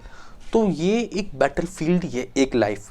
तो इसके अंदर आपके अंदर क्वालिटीज़ होती है, आपको अपनी क्वालिटीज़ पे ध्यान देना है, लीडरशिप क्वालिटीज़ पे ध्यान देना है, उनको आगे निकालना है। डरना नहीं है, डर के बाहर जाने के लिए डर के अंदर घुसना पड़ता है, उस चीज़ को फेस करना पड़ता है। कहते हैं ना कि फेस योर फियर्स, उसका मतलब क्या है कि अपने फियर को फेस करो, है ना। डू इट, टेक एक्शन और वीरता के साथ में सही कर्म करो और हमेशा अपने हृदय में भगवान श्री कृष्ण का स्मरण करते हुए कोई भी कर्म वीरता के साथ में करो तो भगवान आपको विजय बनाते हैं। देखो, एक तरफ अर्जुन कह रहा था कि मुझको संन्यास लेना है और दूसरी तरफ अर्जुन विजयी होकर लौटता है। तो ये भगवान श्री कृष्ण ही करा सकते हैं और कोई नहीं करा सकता। आपको विजय बनाया, from confusion to conclusion to the winning. This state of mind is change by only one person, which is supreme lord Shri Krishna. अगला श्लोक, कृषि गौरवक्ष्य वाणिक्ष्य वैश्यक्रम स्वभावजम परिचयाक्तहम कर्मः शूद्रास्यपि स्वभावजम। कृषि करना, गौरक्षा करना तथा व्यापार, ये स्वाभाविक कर्म है तथा शूद्रों का कर्म श्रम तथा अन्यों की सेवा करना है। अब यहाँ पे कतई ये मत समझना कि शूद्र का मतलब तू लो क्वालिटी का है, तू लोअर कास्ट है, नहीं। शूद्र एक, हम इसको एज अ कास्ट सिस्टम पे डिवाइड नहीं कर सकते, ना ही ये एक क्वालिटी है। ये भगवान ने बताया कि स्वधर्म यानी कोई कैसा बना हुआ है कोई इंसान, उसके बारे में बताया। उसको 4 टाइप में डिवाइड किया हुआ है। किसी के अंदर बचपन से शत्रु क्वालिटी होती है, तो वो लड़ता है, वो युद्ध स्थल में लड़ता है। किसी के अंदर उदारता होती है ना। किसी के अंदर शांति होती है, किसी के अंदर पवित्रता होती है, तो वो ब्राह्मण होता है। और किसी के अंदर सेवा करने वाली भावना होती है, वो इस वर्ल्ड के मटेरियल वर्ल्ड में रहता है, तो उसके अंदर उसको बोलते हैं शूद्र वाली क्वालिटीज़। तो इसका मतलब ये नहीं कि आप उसको यूँ समझो कि यार वो लोअर क्वालिटी का है, वो अपर क्वालिटी का है, नहीं। They all are equal on the basis of their स्वधर्म। उनके कर्मों के अनुसार भगवान ने उनको 4 भागों में डिवाइड किया हुआ है। अगला श्लोक, स्वे स्वे कर्माणि भृत सांसति लभते नरः सर्वकर्माणि निद्रतः सिद्धि तथा तिच्छति तक्षणु। अपने अपने कर्मों के गुणों का पालन करते हुए प्रत्येक व्यक्ति सिद्ध हो सकता है। अब तुम मुझसे सुनो कि किस प्रकार किया जा सकता है। यानी अपने अपने कर्मों के गुणों के अनुसार उनका पालन करते हुए अपने स्वधर्म, आपको जो नियति से, प्रकृति से जो भी आपको कर्म मिला है, आप यदि उसे करते रहे, उसको आपने छोड़ा नहीं, तो वो इंसान सिद्धि को प्राप्त हो सकता है। आप देखो सूरदास इतने बड़े प्रसिद्ध संत हो गए, फिर भी जूता बनाना, जूता पॉलिश करना कभी नहीं छोड़ा। कबीर कौन थे? सिंपल से पर्सन थे, सूतकार थे, कपड़े बनाते थे। इतना बड़ा संत, इतना बड़ा जिसने जो बातें बातें लिखी है, उसने अपना स्वधर्म कभी नहीं छोड़ा जो उसको प्रकृति से मिला। तो सिद्धि पाने के लिए आपको जो मिला है ना, आपके अंदर जो है, यदि आप उसको करते रहे बिना कॉपी करे हुए। हमारे वेस्टर्न कल्चर ने ना बहुत बड़ी गलती करी है। हम लोगों ने, जैसे कोई इंसान फेमस हो जाता है, कोई सक्सेसफुल हो जाता है ना, तो हम उसको कॉपी करते हैं। जैसे एक इंसान अपने जैसे 100 इंसान, लाखों इंसान बनाने की कोशिश करता है। और यदि आप प्रकृति में देखो, आप नेचर में देखो ना, आप इस चीज़ को, तो ये चीज़ आपको कहीं मिलेगी नहीं। आप देखो हर एक पेड़ दूसरे पेड़ से भिन्न होता है। कोई पेड़ लंबा होता है, कोई पेड़ छोटा होता है, कोई पेड़ नीम का होता है, तो कोई अशोक का होता है। लेकिन हर एक पेड़ डिफरेंट है, हर एक पहाड़ डिफरेंट है, हर एक नदी डिफरेंट है। लेकिन मनुष्य वो क्या करता है, भाई तू सक्सेसफुल हो गया, तू ये कर रहा है, तो मैं भी ये करता हूँ, मैं भी ये करता हूँ। 100, 200, 500 लोग एक ही चीज़ को करते हैं, तो वो चीज़ गलत है। आपका जो स्वधर्म है, आपका जो कर्म है, यदि आप उसको करते रहे तो आपको सिद्धि हमेशा से मिलती है। तो मैंने आपको पहले भी कहा था, Gita is the only book of truth and the best book of motivation. तो इसमें वो जो बातें ना, जो आप और चीज़ों से आप सीखते हो और किताबों से, वो सारी भगवान ने लाखों साल पहले अर्जुन को समझा दी है। यत प्रवृत्ति भूतानम येन सर्वमिदं ततहम सर्वकर्माणं तव भवंचः सिद्धि विंतति मानवः। जो सभी प्राणियों का उद्गम है, सर्वव्यापी है, उस भगवान का उपासना करके मनुष्य अपने कर्म करते हुए पूर्णता प्राप्त कर सकता है। अगला श्लोक, श्रेया सर्वधर्मो विघ्नं परमाधर्मो निष्ठति प्रतात स्वभावनियतं कर्मः कुर्वता प्रीति क्लिशभवम्। अपने विचित्र कार्य को करना, चाहे वो कितना ही त्रुटिपूर्ण ढंग से क्यों ना किया जाए। अन्य किसी के कार्य को स्वीकार न करने और अच्छी प्रकार से करने की अपेक्षा अधिक श्रेष्ठ है। अपने स्वभाव के अनुसार निर्दिष्ट कर्म कभी भी पाप से प्रभावित नहीं होता। आपको जो नियति से जो आपको कर्म मिला है, उसको करना, चाहे आप उसको गलती से करें, त्रुटिपूर्वक आप उसको करें, लेकिन यदि आप उसको करते हैं ना, तो आप कभी भी पाप से प्रभावित नहीं होते। उसके बेसिस पे यदि आप अपने कर्म को छोड़ के किसी दूसरे कार्य को करते हैं, है ना, किसी दूसरे कार्य को स्वीकार करते हैं और अच्छे प्रकार से करने की अपेक्षा अधिक श्रेष्ठ है। किसी दूसरे कार्य को करना, अपने कार्य को करना सबसे बेस्ट है। यानी अपने कार्य को करना सबसे बेस्ट है। यानी कहते हैं ना कि जो इंसान गरीबों का राजा होता है ना, वो इंसान स्वर्ग में भी गरीबों का राजा बनना चाहेगा, है ना। किसी इंसान को आपको कोई क्षत्रिय है तो उसको जो धर्म मिला है ना, उसको जो कर्मा मिला है वो लड़ने का मिला है, चाहे वो कोई दूसरा काम एक्सेप्ट करके कोई दूसरा काम करे, लेकिन अपने स्वधर्म में यदि उसको हार भी मिलती ना, यदि वो वीर गति को प्राप्त भी होता है ना, तो भी वो बहुत बेस्ट है कि उसको जो नियति से मिला जो कर्म है उसने ढंग से करा, पूर्णता से करा, और वो ही सबसे बेस्ट है। अगला श्लोक, सहजम कर्म कौन्तेय है सदोमश्पि न तेजतः सर्वाणम ही दृषणम धूमे निगिर्वति वावता। प्रत्येक उद्योग प्रयास किसी न किसी दोष से आवृत होता है, जिस प्रकार अग्नि धुएं से आवृत होती है। अतएव है कुंती पुत्र, मनुष्य को चाहिए कि वह स्वभाव से उत्पन्न कर्म को भले ही वह दोषपूर्ण क्यों ना हो कभी त्यागी नहीं। भगवान साफ उसको बात बता रहे हैं, चेतावनी दे रहे हैं। मनुष्य को चाहिए स्वभाव से उत्पन्न कर्म, यानी जो आपका स्वधर्म है, आपका जो कर्मा है, चाहे उसके अंदर दोष भी हो, चाहे वो गलत भी हो, लेकिन उसको कभी नहीं त्यागना चाहिए। यानी एक ब्राह्मण को कभी क्षत्रिय नहीं बनना चाहिए और कभी एक क्षत्रिय को ब्राह्मण नहीं बनना चाहिए, है ना। अगला श्लोक, असक्त बुद्धि सर्वतः जितात्मा वितस्पृह नैष्क कर्म्याणि सिद्धि परमा संन्यासी सेन्द्र दिगच्छति। जो आत्मसंयमी तथा अनासक्त है, जो समस्त भौतिक भोगों का परवाह नहीं करता, वह संन्यास के अभ्यास द्वारा कर्म फल की मुक्ति को सर्वोच्च सिद्ध अवस्था प्राप्त कर सकता है। अगला श्लोक, सिद्धि प्राप्तो यथा ब्रह्मा तथा प्रगति निबोध में है समाज से निव कौन्तेय है निष्ठा ज्ञान से या पराह। हे कुंती पुत्र, जिस तरह इस सिद्धि को प्राप्त हुआ व्यक्ति परम सिद्ध अवस्था अर्थात ब्रह्मा को, जो सर्वोच्च ज्ञान की अवस्था है, प्राप्त करता है, उसका मैं संक्षेप में तुमसे वर्णन करूंगा और उसके बारे में अब तुम मुझसे जानो। अगला श्लोक, बुद्ध है विस्तुष्टः युक्तो धृतमानम निम्यचः शब्दादि विन्यशया यास्तक्वता रागदेशी है वयुदक्षित विविक सेवी लघवाशी य वक्तवा कामान्यसः ध्यान योग परो नित्यम वैराग्य सनुपश्यति अहंकारम बलम दर्प कामम क्रोधम परिग्रहम विमुच्य निर्मम शांतो ब्रह्मा भूयाय कल्पते।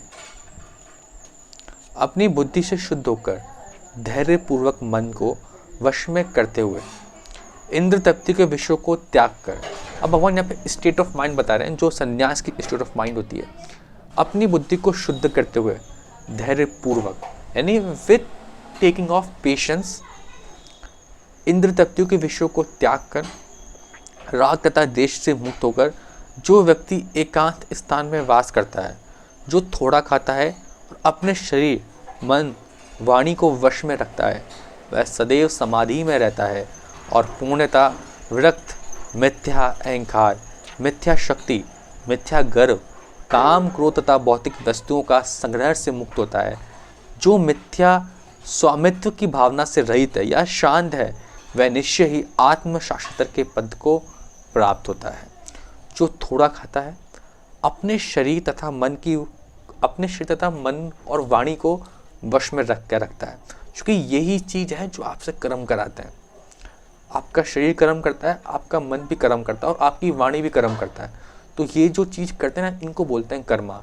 तो जो इन चीज़ों को कंट्रोल में रखता है, सदैव समाधि में रहता है ना, तथा पूर्णतः विरक्त, मिथ्या अहंकार, मिथ्या शक्ति, मिथ्या गर्व, काम क्रोध तथा भौतिक वस्तुओं से संग्रह से मुक्त होता है, जो मिथ्या स्वामित्व की भावना से रहित है तथा शांत है, वह निश्चय आत्म शास्त्र के पथ को प्राप्त होती है।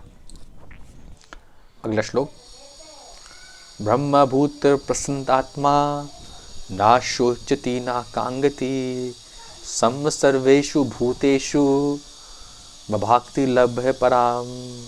ये बहुत ही इम्पॉर्टेंट श्लोक है और मुझको बहुत ही अच्छा लगता है ये वाला श्लोक। तो एक बार और इस श्लोक को पढ़ेंगे। ब्रह्मभूत प्रसन्नात्मा ना शोच्यति ना काश्यति सम सर्वेषु भूतेषु मभाक्ति लभते पराम। इस प्रकार जो दिव्य पद पर स्थित है वह तुरंत ब्रह्मा का अनुभव करता है। जो पूर्णतः प्रसन्न है वह ना तो कभी शोक करता है और न ही किसी वस्तु की कामना करता है, जो प्रत्येक जीव पर संभाव रहता है। इस अवस्था में वह मेरी शुद्ध भक्ति को प्राप्त करता है। तो किस अवस्था में आप भगवान की शुद्ध भक्ति को प्राप्त करते हो, इस बात का जवाब भगवान ने दिया है कि जो दिव्य पद पर स्थित है उसका स्मरण करता है, परम ब्रह्मा का अनुभव करता है, पूर्णतः प्रसन्न रहता है, ना तो कभी शोक करता है ना कभी किसी वस्तु की कामना करता है। ऐसा पर्सन संभाव में रहता है, स्टेबल रहता है, स्टिल रहता है, काम रहता है, कंपोज रहता है। ऐसा पर्सन ट्रंक्विलिस में रहता है, एकदम स्टेबल रहता है और उस अवस्था में वह मेरी शुद्ध भक्ति को प्राप्त होता है। अगला श्लोक, भक्ता माम बीजनाति यावंशी श्रम्यसि तत्वः ततो माम तवतो ज्ञात्वा विश्यते तंतरमम। केवल भक्ति से मुझ भगवान के यथारूप में जाना जा सकता है। जब मनुष्य ऐसी भक्ति से मेरे पूर्ण भावनामृत में होता है तो वह वैकुंठ जगत में प्रवेश कर सकता है। केवल भक्ति से ही भगवान को जाना जा सकता है। जब मनुष्य ऐसी भक्ति में पूर्ण भावनामृत में होता है तो वह वैकुंठ जगत में प्रवेश करता है। अगला श्लोक, सर्वकर्माणि सद्या गुणवाणी मवध्य प्राश्य है मृत प्रसादोदा वो प्रेति शाश्वतम पद्मय वयमम। मेरा शुद्ध भक्त मेरे शरणक्षण में समस्त प्रकार के कार्यों में संलग्न रहकर भी मेरी कृपा से नित्य तथा अविनाशी धाम को प्राप्त होता है। यानी भगवान का जो भी शुद्ध भक्त है समस्त प्रकार के कार्यों में रहकर भी मेरी कृपा से नित्य तथा अविनाशी धाम को प्राप्त होता है। क्यों? क्योंकि वो अपने स्वधर्म को, जो उसके स्वभाव से जो उसको कर्म उत्पन्न हुए उसको कभी भी त्याग नहीं करता है। जितने बड़े बड़े संत हुए हैं, सूरदास, कबीर, मीराबाई, उनका काम बहुत ही छोटा था, है ना, लेकिन फिर भी इस संसार में रहते हुए भी उनको भगवान की प्राप्ति हुई। तो भगवान ये वाली बात तो हमेशा से कहते हुए आए कि कभी भी इस संसार से आपको जाना नहीं है, इस संसार में रहकर ही आपको भगवान की प्राप्ति होगी। इस संसार को छोड़ना भगवान की प्राप्ति नहीं होगी। आपके मन में ये डाउट रहता है ना कि यार इस संसार से दूर चला जाऊं, है ना, अपने कर्मों को छोड़ देता हूं, परित्याग कर देता हूं, इससे मैं भगवान को प्राप्त हो जाऊंगा। गलत बात है। भगवान खुद ये वाली बात कहते हैं, इस संसार में रहते हुए अपने कर्तव्य, अपने ड्यूटी को परफॉर्म करना, एग्जीक्यूट करने से तुझको सिद्धि मिलेगी और सिद्धि के बाद तू मुझको प्राप्त होगा। बस कर्म फल की इच्छा ना कर, है ना, और मेरी भक्ति कर, मेरा कीर्तन कर, इससे तेरे कर्मों को सिद्धि मिलेगी और तू मेरे धाम को प्राप्त होगा। कभी भी एक्सट्रीम में मत रहिए, पूरे एकदम संसार में ना पड़िए और पूरे एकदम संसार को ना छोड़िए। कर्म करते रहिए और भगवान को याद करते रहिए। अगला श्लोक, चेतसा सर्वकर्माणि मयि सम्यसे मत्परः बुद्धि योग मुपि प्राश्चित्य सह मंचित स्वतंत्र भवः। सारे कार्यों के लिए मुझ पर निर्भर रहो और मेरे शरणक्ष में सदा कर्म करो। ऐसी भक्ति से मेरी प्रति पूर्णता सचित रहो। अब भगवान एंड में ना अर्जुन को ये वाली बात कहते हैं, अर्जुन तू डाउट पूछ रहा है, पूछ, लेकिन एक बार अपने आप को पूरी तरीके से छोड़ के और सिर्फ मेरी भक्ति में लग।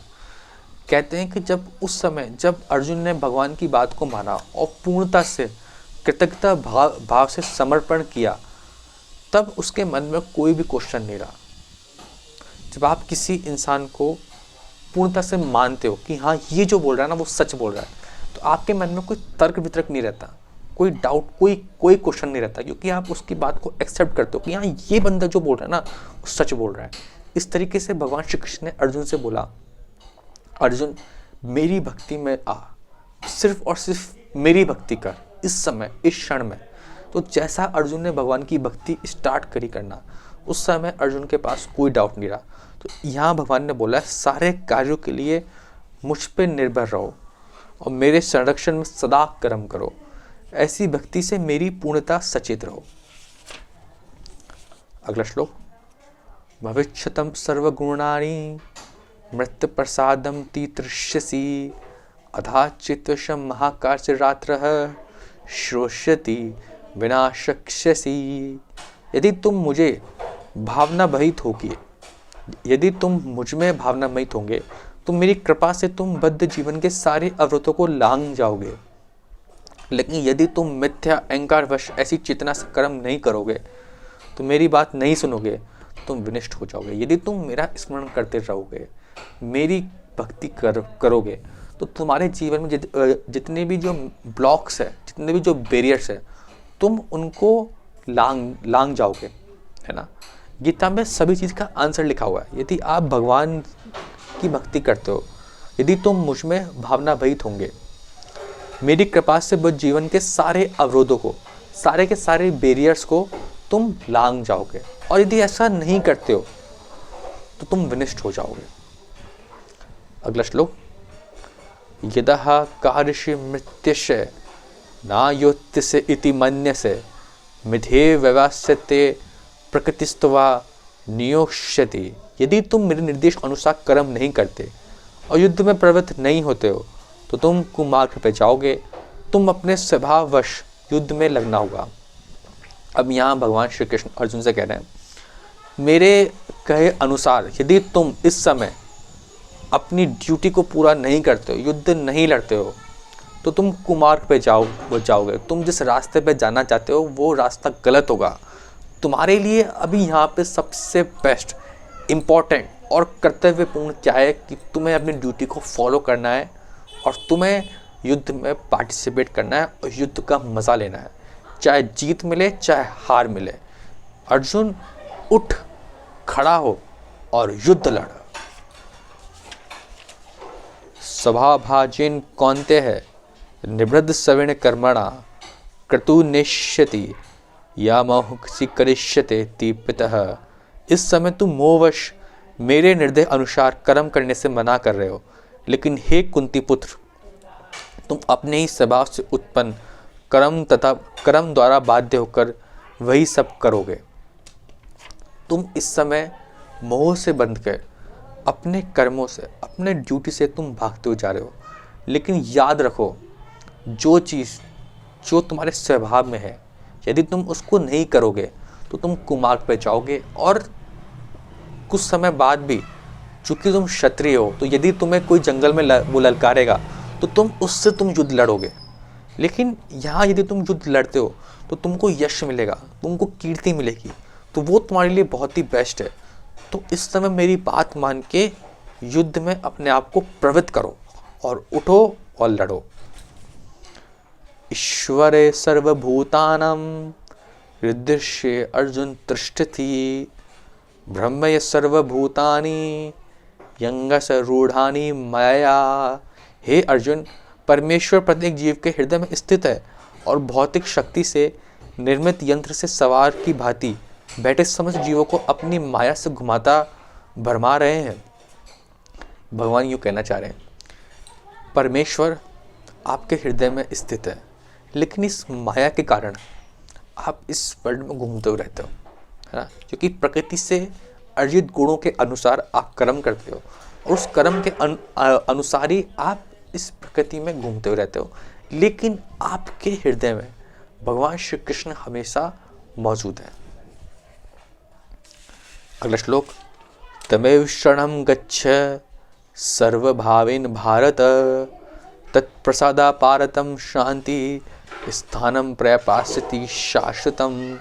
हे भारत, सब प्रकार के उसी की शरण में जाओ, उसकी कृपा से तुम परम शांति को तथा परम निष्ठ धाम को प्राप्त होंगे।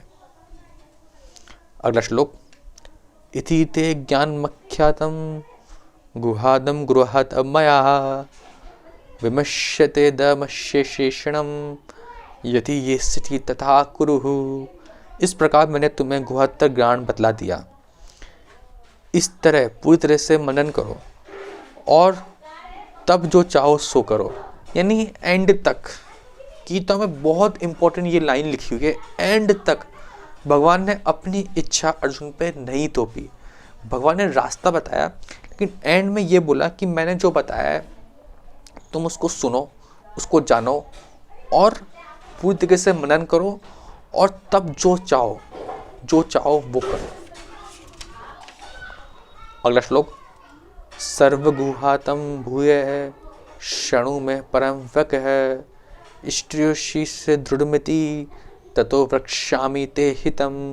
चूंकि तुम मेरे अत्यंत प्रिय मित्र हो, इतव मैं तुम्हें अपना परम आदेश, जो सर्वाधिक गुह ज्ञान है, बता रहा हूं, इसे अपने हित के लिए सुनो। ओके, अब भगवान यहाँ पे कोई परम सीक्रेट ज्ञान अर्जुन को बताएंगे। मन माना भव मभक्तो माग्दी नाम नमम सुक्रुः मावेश्य वशी सत्यम त्रे प्रचित्याने प्रयासी में सदैव मेरा चिंतन करो, मेरे भक्त बनो, मेरी पूजा करो और मुझे नमस्कार करो। इस प्रकार निश्चित रूप से मेरे पास आओगे। मैं तुम्हें वचन देता हूँ, क्योंकि तुम मेरे परम मित्र हो तो तुम हमेशा मेरे पास आओगे। यानी भगवान यूँ कहते हैं कि तुम मेरा चिंतन करो, मेरे भक्त बनो और मेरी पूजा करो। सिर्फ और सिर्फ मेरी ही भक्ति कर, मेरी पूजा कर, मेरी अर्चना कर, मुझे नमस्कार करो। इस प्रकार तुम निश्चित रूप से मेरे पास आओगे, और इस बात का मैं तुम्हें वचन देता हूँ, क्योंकि तुम मेरे अत्यंत प्रिय मित्र हो। ये शब्द इस बात पर बल देते हैं कि मनुष्य को अपनी मन उस कृष्ण पर एकाग्र करना चाहिए जो दोनों हाथों से वंशी धारण किए, सुंदर मुख वाले तथा अपने बालों से मोर पंख धारण किए हुए सांवले बालक के रूप में है। कृष्ण का वर्णन ब्रह्म से तथा अन्य ग्रंथों में पाया जाता है। मनुष्य को परम ईश्वर की आदि रूप में कृष्ण पर अपने मन को एकाग्र करना चाहिए। उसे अपने मन को भगवान के अन्य रूपों को और नहीं मोड़ना चाहिए, किंतु भक्त को चाहिए कि वह अपने मन को एक रूप पर केंद्रित करे जो अर्जुन के समक्ष था। कृष्ण के रूप में मन की एकाग्रता ज्ञान या गुह्यतम अंश है, जिसका प्रकटीकरण अर्जुन के लिए किया गया, क्योंकि वह कृष्ण का अत्यंत प्रिय सखा है। सर्वधा मशी परिजत्य है मामे करम शरणम व्रजः अहम त्वा सर्वभेभ्यो मोक्षयिष्यामि मा शुचः। समस्त प्रकार के धर्मों का परित्याग करो और मेरी शरण में जाओ, मैं समस्त पापों से तुम्हारा उद्धार कर दूंगा, डरो मत। समस्त प्रकार से धर्मों का परित्याग करो और मेरी शरण में आओ, मैं समस्त पापों से तुम्हारा उद्धार कर दूंगा, डरो मत। यानी भगवान लास्ट में यूँ कह रहे हैं, अर्जुन डरे मत और मैं तुम्हारा उद्धार करूंगा। समस्त प्रकार के धर्मों का परित्याग कर और मेरी शरण में आओ, शरणागत बन। अगला श्लोक, इदम ते नानिस्तके के ना भागते है कदाचन न शाय भूष्यते वाच्यम न च मा योग्य से भयुष्यति। ये गृह ज्ञान उसको कभी कभी न बताया जाए जो ना तो संयमी है, ना एकनिष्ठ है, ना भक्ति में रहता है, ना ही उसे जो मुझसे द्वेष करता है। यानी भगवान यूँ कह रहे हैं कि जो मुझसे द्वेष करता है, जो भक्ति में नहीं रहता, जो एकाग्र नहीं है, उसको यह ज्ञान बताने वाला नहीं है, क्योंकि वो मूर्ख है और वो मुझको नहीं समझेगा। अगला श्लोक, या इदिम परिहम कुहम अभेक्ति के विबक्ष्यसि भक्ति में पराहम कृत्वा माम वेश्यम संशय है।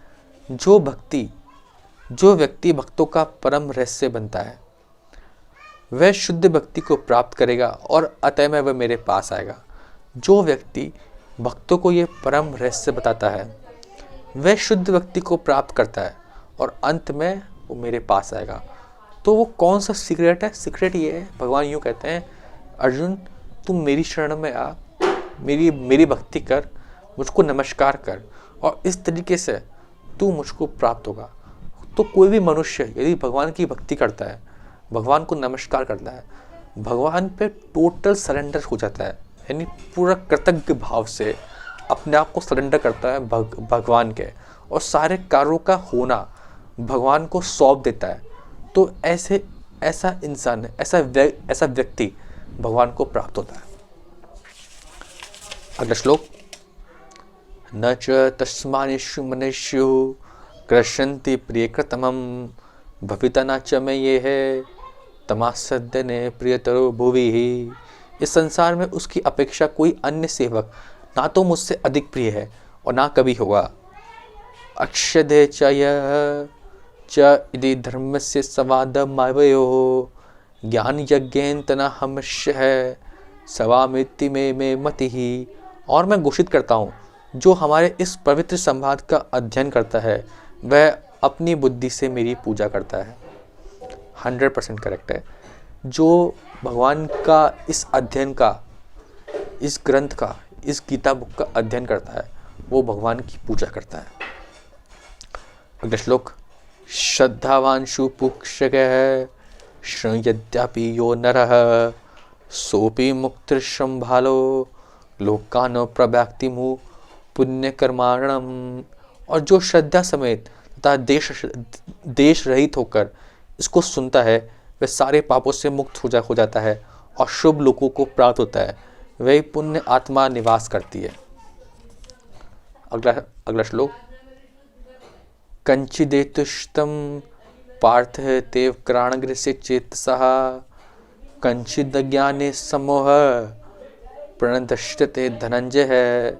हे प्रतापुत्र, हे धनंजय, क्या तुमने मुझे इस शास्त्र को एकाग्रचित्त होकर सुना और अब क्या तुम्हारा अज्ञान तथा मोह दूर हो गया। एंड में भगवान ने ये लाइन बोली, धनंजय, अर्जुन, क्या तुमने इस ज्ञान को, इस शास्त्र को ढंग से सुना और क्या तुम्हारा मोह और अज्ञान दूर होगा। और यदि नहीं हुआ हो तो एक बार और मैं तुम्हें गीता सुनाने के लिए रेडी हूँ। तू प्रश्न पूछता जा, मैं उत्तर देता जाऊंगा, है ना। लेकिन तेरा अज्ञान और मोह दूर हुआ या फिर नहीं हुआ।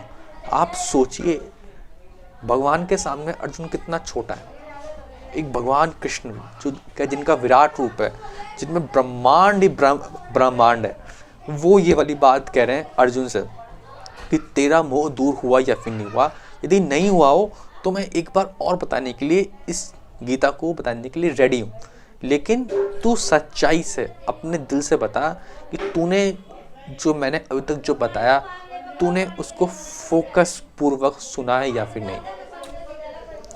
अर्जुन उवाच नष्टो मोह स्मृति लंबदो त्वत्वं प्रसादं मायुच्युतः स्थितुस्मं गन्ते संदेह करिष्येते वचनम सवः। अर्जुन ने कहा, हे कृष्ण, हे अच्युत, अब मेरा मोह दूर हो गया। आपके अनुग्रह से मेरी स्मरण शक्ति वापस मुझको मिल गई है। अब मैं संशय रहित तथा दृढ़ हूँ और आपके आदेश अनुसार कर्म करने के लिए उद्यत हूँ। संजय उवाच इतिमं वासुदेवस्तः पार्थस्य च महात्मना संवादेमिमं श्रोषतु धबुतुम ब्रोह शरणम।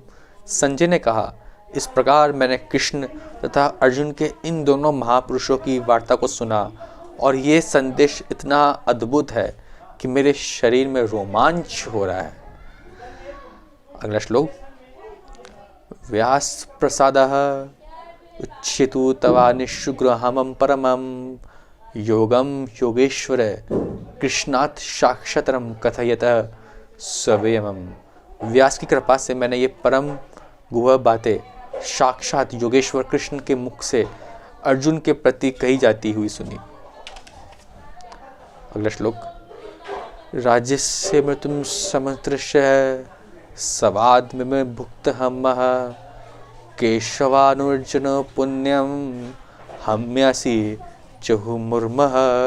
हे राजन, जब मैं कृष्ण तथा अर्जुन के मध्य हुई इस आश्चर्यजनक तथा पवित्र वार्ता को बारंबार स्मरण करता हूँ तो प्रति क्षण अज्ञान से गदगद हो उठता हूँ। अगला श्लोक, तंत स्मृत स्मृतस रूपम धैभृतम हरे विस्मयो में महारण्य हर्षामि च पुनः पुनः।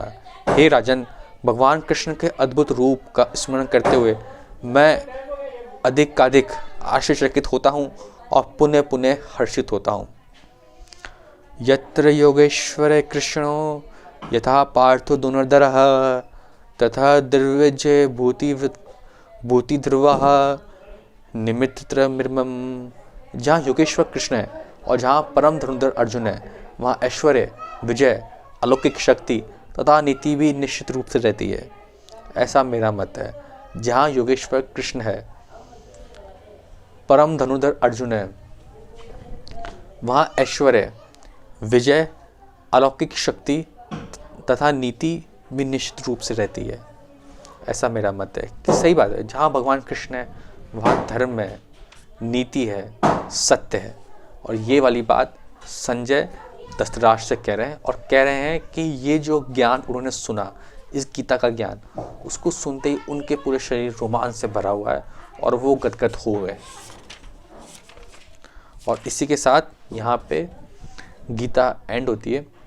तो इस 18वें अध्याय में हमने ये जाना, भगवान ने बताया कि कर्म 3 टाइप के होते हैं, राजसिक कर्म, सात्विक कर्म और तामसिक कर्म।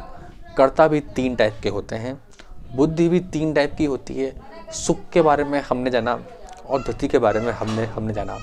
हमने ये भी जाना कि भगवान ने बोला कि कोई भी कार्य जो सफल होता है वो पूर्णतः से तेरे ऊपर डिपेंड नहीं होता।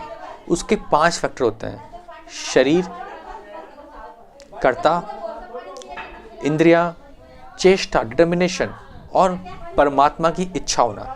तो ये 5 फैक्टर होते हैं जो किसी कार्य को पूर्ण कराते हैं। और भगवान ने बोला कि अपने स्वधर्म को, अपने कर्म को कभी भी नहीं त्यागना चाहिए। चाहे उसमें त्रुटि हो, चाहे उसमें दोष हो, उसे करते रहो। और अपने कर्म को करते हुए मरना किसी दूसरे कार्य को करने से बेहतर होगा। तो हमेशा अपना कर्म कर, उठ खड़ा हो, अपने कर्तव्य का पालन कर और युद्ध लड़। और इसी के साथ यहाँ पर गीता एंड होती है। मैं आशा करता हूँ कि इन 18 अध्यायों को आपने ढंग से सुना होगा, समझा होगा। और यदि आप वापस से समझना चाहते हैं तो आप मेरे वीडियोस को देखिए, उनको प्ले कीजिए और इस गीता के ज्ञान को, भगवान की मधुर वाणी को वापस से बार बार सुनिए और इसका मज़ा लीजिए। इसी के साथ जय हिंद, जय भारत।